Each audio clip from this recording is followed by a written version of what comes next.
All right, today's focus is day 3 of my Baywindow slam. I'm working on a 69 Baywindow bus, putting a WagensWest slam kit in. The beam went in yesterday, and today I'm going to focus on putting the, I have a disc brake kit that I'll be putting on, and so today's focus, or at least this segment, is going to be focused on building and putting together the disc brake kit. Sitting over here on the floor. Can't see it, but it's there.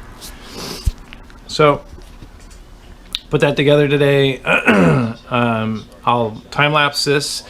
I don't think I'm going to do a slow video on this one, but it's going to take a little bit to pack bearings, get everything all set up. But that's the focus today, is get the front brakes all finished up and ready to go, and then throw some wheels and tires on this thing, and let's see how low she sits. So fighting some allergies today, which is super awesome. But hey, it's nice outside here in Washington at the last day of May. So here we go.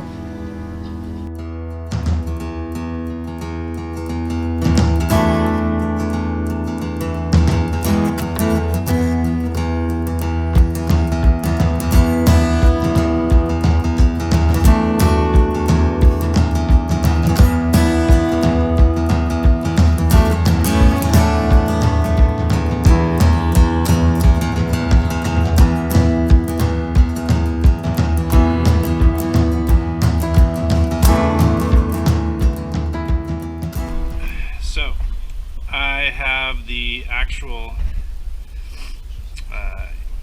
brakes themselves, so the rotor and then the new bearing kits and all that stuff. And what I do not have is a proper tool to put the bearing races in. So I'm going to head over to O'Reilly's, or your local auto parts, shucks, whatever. This is a tool that they allow you to rent / borrow. Basically, you pay full price for the tool and you get that money back when you return it. So in order for me to install this correctly, I need to have that tool. So I'm going to head over there now and get that set up and ready to go. Okay, I'm back from O'Reilly's. Here's what we got. This is a bearing race driver set.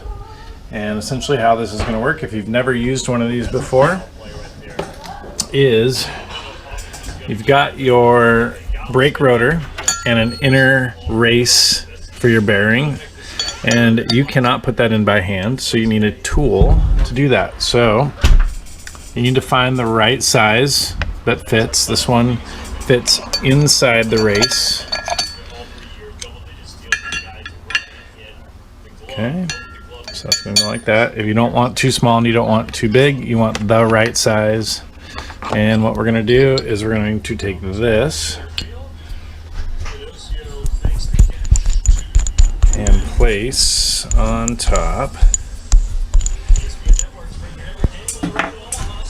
that. So it looks like this.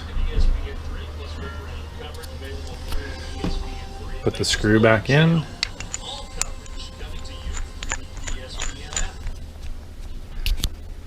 And then we're going to tap it with a hammer in place. So you'll tap the top lightly till it seats itself all the way at the bottom. And then flip it over and do the inner, I guess this would be the inner race, and then you're going to do the outer race the exact same way as well. I'm going to not do it on this table. I'm going to do this on the ground. However, I'm going to put probably, I don't know, a shop towel or something down so I don't damage the rotor at all. So that's how you do it. So here we go.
Okay, so I've hit a snag, and I want to show you what I've hit because that's great.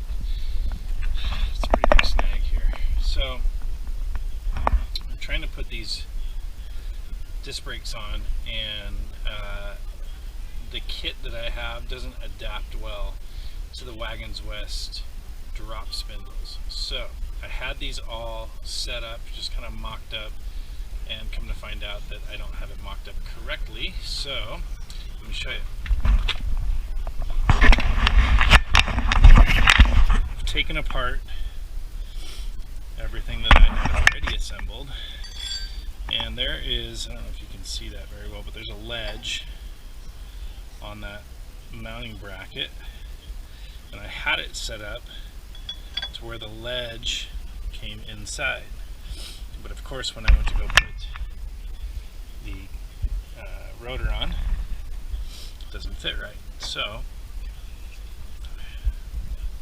that should be to the inside, but now I run into a problem where the holes don't line up correctly because of this edge right here.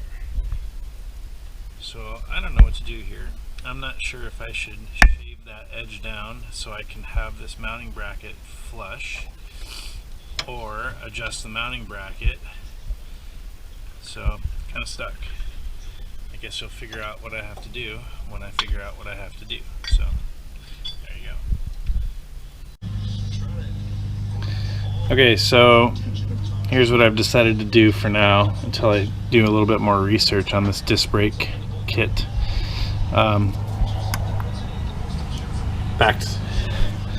Back to the drum brakes, they fit fine. So I'm going to clean these drums up. I got to order basically the innards to replace the brakes on these drum brakes, and then do some research here. And I really don't want to modify the drop spindles and or the mounting plate for the brake caliper. So I got to do a little research here and figure out why it's not fitting right. And until then, I'd really like to get this on the ground. So we're going to put the drum brakes back together.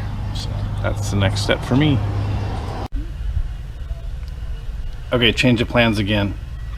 So I decided that I didn't want to give up on the disc brakes, and as a personal preference, I decided to modify the spindle slightly, just ever so slightly.